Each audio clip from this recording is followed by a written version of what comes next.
Welcome to this episode of Dev Questions with Tim Corey. Join us as we tackle the questions you are asking about a career in software development, understanding the industry, and new technology. Now, here's your host, expert developer, and online educator, Tim Corey. What parts of C# are obsolete? Should I even learn the .NET framework? With .NET 6 coming out, this question is coming up over and over again about what versions are obsolete, or which ones should I not learn, or which ones should I ignore. So let's talk about the different versions of .NET and which ones you should learn and which ones you should just bypass. Now let's look first from a business perspective. This is important.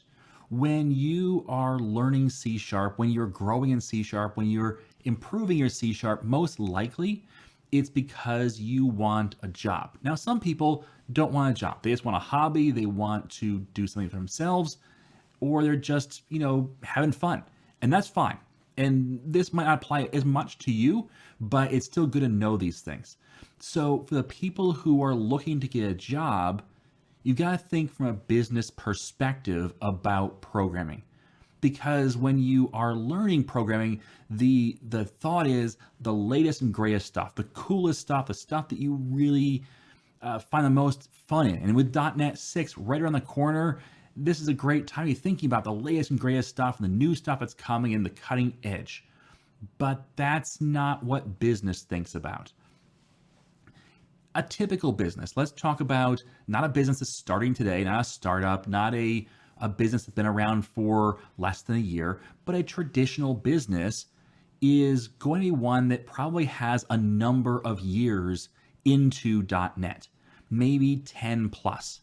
And if that's the case, they probably have an application built in the .NET framework.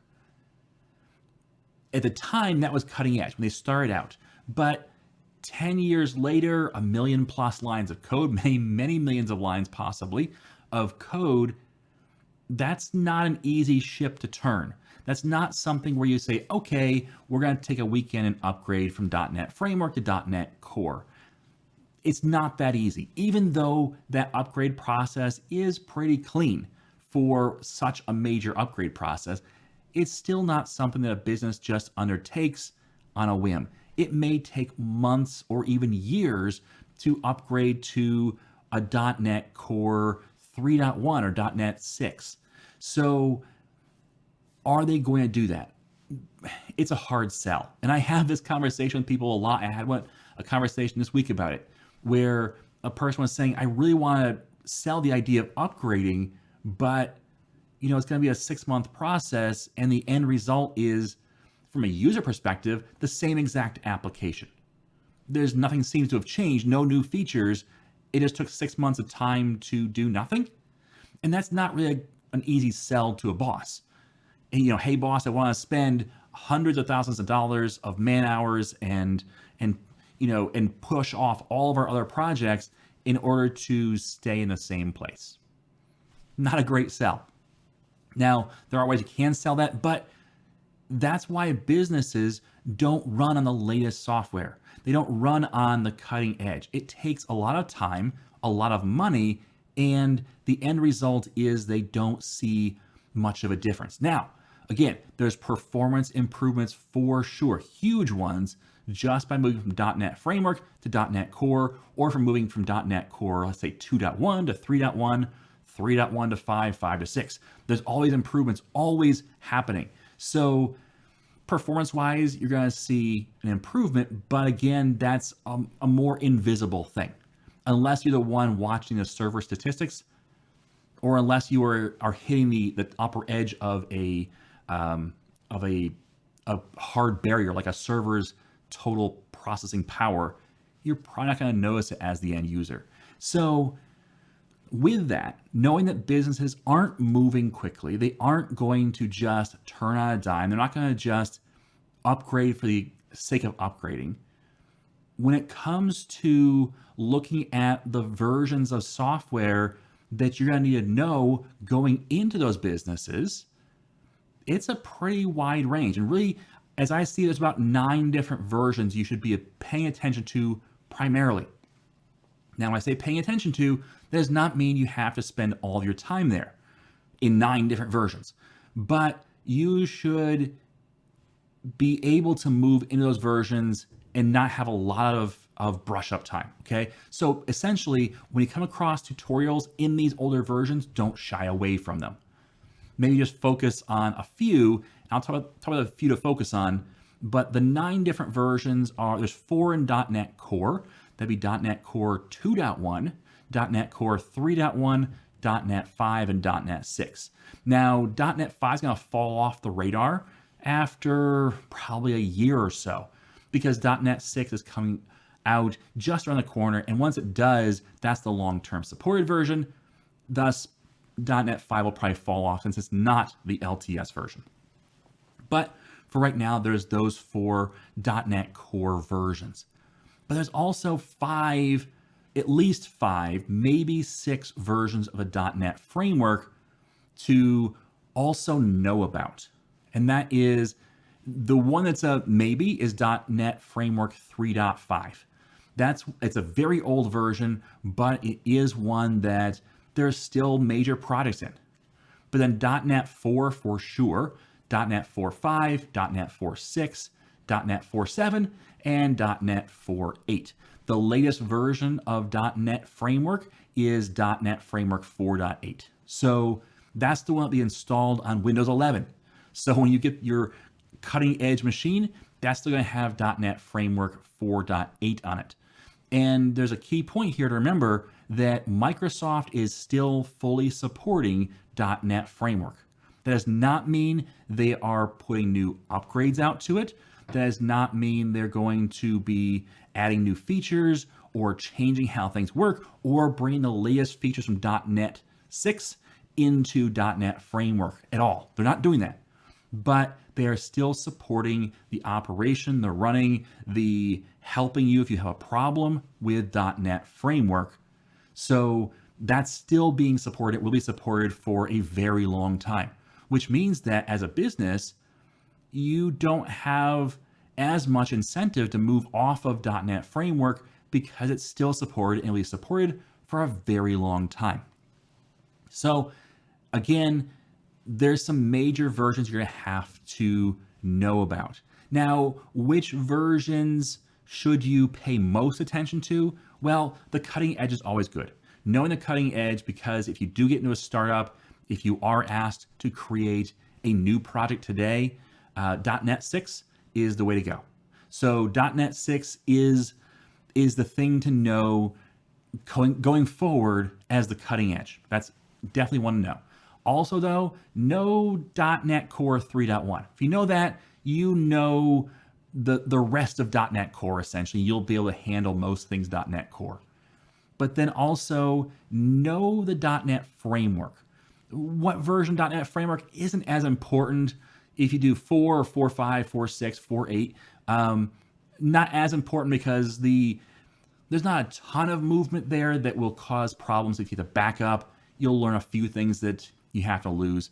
But knowing the .NET Framework is still important to know if you're going to get a job at a real business, because you will still be confronted by these for a long while. Now, do you want to be? Probably not. And it may be a choice where you say, hey, I'm going to limit my field by just saying no .NET Framework stuff. That's perfectly okay. You are narrowing your field of potential options, but you are saying, I'm going to stay on the latest version or a later version of .NET rather than just the .NET Framework. It's up to you, but when it comes to actually learning from tutorials, so I have a lot of tutorials out there. I have 300 plus on YouTube, and not all of those are in .NET Core 6. In fact, right now, I don't think any of them are. I'm getting some soon, but most of them are in older versions of .NET. By older, I mean .NET 5, .NET Core 3.1, or even .NET Framework 4.5, 4.6, 4.7, 4.8. So should you not watch any of those? Should you ignore all of those? Well, no. And here's the reason why. Because the C# code in those, for the most part, hasn't changed. Now, yes, user interfaces have changed, So if you're watching a UI project, yes, there'll be some major changes. If you're looking for example, MVC. Well, MVC for .NET Framework and MVC for .NET Core are pretty different. Now, the actual MVC portion is pretty similar, but the setup, how it works, what the built-in dependency injection and app settings and all the rest for .NET Core versions or .NET 5 and 6 versions, those are different than web.config is for the .NET Framework MVC. So you might want to learn both or at least be exposed to both, but then pick the one that's going to be what you most want to focus on going forward, okay? So there is a little bit of differences in UI, and if you say, hey, I'm focusing on .NET Core and above, well, then you wouldn't watch a .NET Framework MVC project, but you would for Link. Link hasn't changed that much. And so, yes, there may be some new features, some new tweaks, but you can watch a .NET Framework video on Link and follow along in .NET 6. It'll still work. The same is true for most actual C# stuff. I have videos on Dapper. That stuff will work whether it's .NET Framework or .NET 6. Same stuff. So there's a lot of things that transfer over. With my course on Foundation C#, where I walk you through from the start of just installing Visual Studio all the way up through career development in C#, basically taking you through junior level or maybe even mid-level C# developer from start. Well, that I started with .NET Framework, and I didn't change until we got to the UI projects and said, okay, now we're going to change to .NET Core because now it matters. Until that point, it didn't matter. You can follow with everything in .NET Core or in .NET Framework. It'll work the exact same way. So for 6 modules, we go through .NET code, and it would not matter if you're in .NET 6 or .NET 5 or in .NET Framework. So those still apply, even though it's an older version. And I've debated, do I even upgrade it or not? I actually am going to. I'm in the process of upgrading that to the latest version. We're going to cover .NET 6 pretty soon in that course. If you already have the course, don't worry, it's free. You get the newest stuff for free. But there are some changes in .NET 6 that we'll have to look at compared to .NET 5 and below. But also just the fact that, it's later versions of Visual Studio with later options, and I want you to feel comfortable. But really, the content is still the same. The content is still valuable. I'm going to keep those videos in the courses, the older videos, because they're still valuable, even though they're in the .NET Framework. So don't just discard tutorials because they're .NET Framework. Look at the content and see. Now, there are some things that you should avoid when learning C#. So there's some things that have not made the jump from .NET Framework to .NET Core and beyond. Those things you should probably avoid because they are on their way out. Now, I will say that you should avoid them, but maybe this is an opportunity to have a little niche that not everybody does. So avoid does not mean never do them. It just means unless you want to have that niche, don't go this route, okay? So the things to avoid are web forms. So when we first start off on the web with C#, we had web forms. And it was the equivalent of WinForms, but for the web. Kind of a drag and drop creator, and they're very, very popular, but they don't really fit with the modern web standards that we have today. And they were developed 15 years ago. So they have not moved over from .NET Framework to .NET Core. There's no desire to move them over. We now have Blazor Server and Blazor WebAssembly. These really replace the need for web forms and do so in a modern way. WCF, Windows Communication Foundation. This is a pain point. There is a WCF core that's an open source community project, not a Microsoft project, but community project that they're working on to replace WCF with a .NET Core version, but don't learn the .NET Framework version unless you have, again, that niche need. It was half replaced with gRPC, not fully replaced, and it's not going to be fully replaced. All right. Also, Windows Workflow and .NET Remoting. Neither of these are going to be replaced in .NET Core or moved over to .NET Core. So if something isn't in .NET Core, then learning it in .NET Framework isn't going to benefit you unless you're working in a company that is still heavily invested in these things. And at that point, again, you can support that company if you want, and you want that niche ability, because at that point, there's less and less people doing that. Therefore, you're more and more in demand to an extent until companies move off of them. But at the same time, it kind of limits your career, because if you spend all your time in web forms, what's your next job going to be? Because it's not going to look great on your resume to say, okay, I've got 10 years C# experience, which is good, and there's still a lot of value there. But when you spend most of your time in web forms, it's not going to be as enthusiastic a response from a hiring manager, because they're looking at it and go, yeah, but that's not modern web development. So it's not as valuable to me as a person who's got 8 years experience in .NET Core and .NET Framework web stuff. So that's where I would be cautious. Don't put yourself into a dead-end career because it's a niche unless you really understand the repercussions. And even so, I would focus on still learning outside of work, learn .NET Core and the latest .NET stuff, and keep yourself active creating sample projects in .NET 6.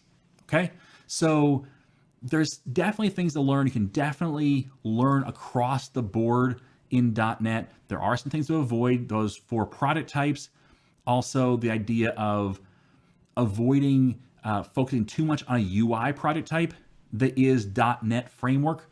So .NET, ASP.NET MVC, maybe not spend as much time on that as you do ASP.NET Core MVC, which is up through .NET 6.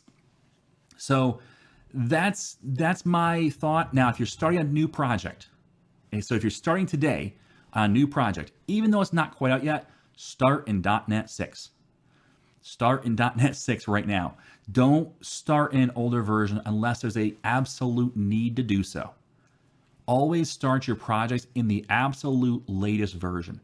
Because if your project becomes that project that a company is still working on 10 years from now, having you start in .NET 6 gets you a little bit closer to modern development versus starting in a previous version that's now way obsolete. Now, another nice thing is .NET 5 to .NET 6, easy upgrade. .NET 6 to .NET 7, hopefully an easy upgrade. They're supposed to be. So if you can do so, keep your projects upgrading. Now, I have had some pushback on this. Well, there's all this testing and stuff has to go on. For sure. And that's not something to be taken lightly. But at the same time, you need to think through, do some work now or get so far behind that you just can't do it. And if you just can't do it, then you're stuck. So it's better to invest smaller investments over time rather than getting stuck and just staying on a version that's going to limit you and the world's going to pass you by.